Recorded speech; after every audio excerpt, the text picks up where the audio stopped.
Наби саллаллаху алейхи ва салламдын үйлөнүүнү каалап турган эркекке же болбосо күйөөгө чыгууга камданып турган кыз балага, аял кишиге айткан насааты. Наби саллаллаху алейхи ва саллам айтат, хадис Бухариде, Муслимде келет: тункахул мар'ату ли арбаин. Аял кишиге үйлөнөрдө 4 нерсеге карашат деп атат. Буйрук иретинде эмес, 4 нерсеге карап үйлөнгүлө деп атканы жок, азыр келет. Балким пайгамбар саллаллаху алейхи вассалам адамдардын акыбалын баяндап атат. Адамдар көбүнчө ушул 4 нерсеге карап үйлөнүшөт деп атат. Имам Навауи рахимахулла айткандай. Ал кайсыл нерселер? Лималиха деди. Тункахул мар'ату ли арбаин лималиха ва ли жамалиха ва ли хасабиха ва ли диниха деди. Же аял кишинин байлыгына карап үйлөнөт деди. Байлыгына карайт. Же аял киши да эркекке күйөөгө чыгып атканда байлыгына карашы мүмкүн. Чындыгында адамдардын көпчүлүгү ушундай да. Туурабы, байлыгына көз артат да эң биринчи. Мүмкүн тилекке каршы. Же болбосо вали хасабиха деди. Ата тегине карайт. Ата теги кандай адамдар болгон экен, кандай деп ата тегин сүрүштүрүшөт да. Кандай адамдар болгон деп. Кыз бала болсун, эркек бала болсун. Же болбосо вали жамалиха деди. Же кыздын сулуулугуна карайт деди. Сулуулугуна карап үйлөнүшү мүмкүн деди кээ бирөөлөр. Же вали диниха деди. Же динине карап үйлөнөт деди. Хадистин аягында пайгамбар саллаллаху алейхи ва саллям айтты: фазфар бидати дини тарибат ядак деди. Сен диндүүсүн тандап бактылуу болгун деди. Ыймандуусун тандап бактылуу бол деди. Анткенде ыймандуу аялда эки дүйнөнүн бактылуулугу бар.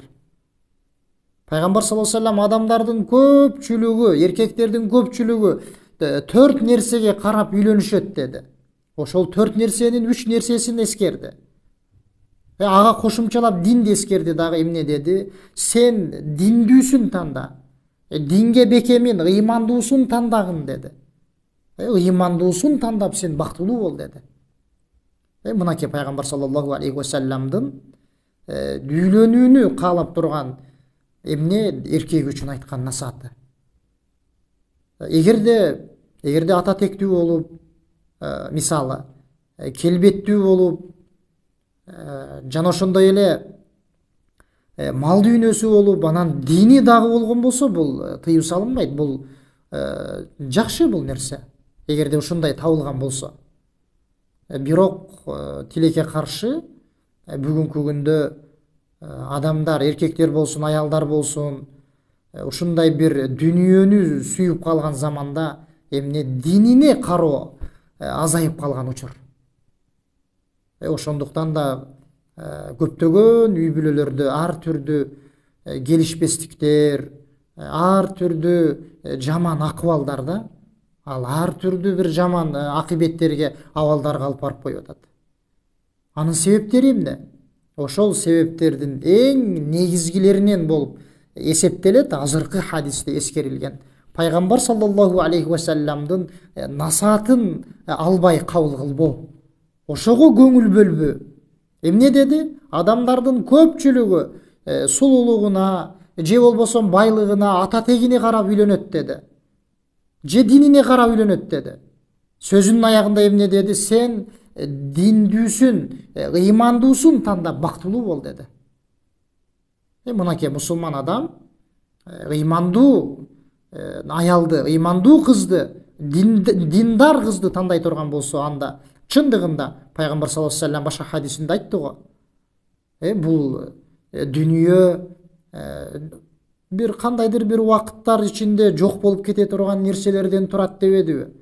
Бул дүйнөнүн эң ошол жок болуп кете турган нерселердин эң жакшысы салиха аял деди. Ошондой эле эркек аял кишиге тиешелүү. аял киши дагы тандаганда эмне ошол диндүүсүн, ыймандуусун тандаганга аракет кылуу керек. Эң негизги нерсе мына ушул болуу керек. Бул деген сөз башка жагына караба деген сөз эмес, мүмкүн. Бирок эң негизгиси ыйманы, анын дини болуу керек. Анткени бул аялда эмне эки дүйнөнүн бактылуулугу турат.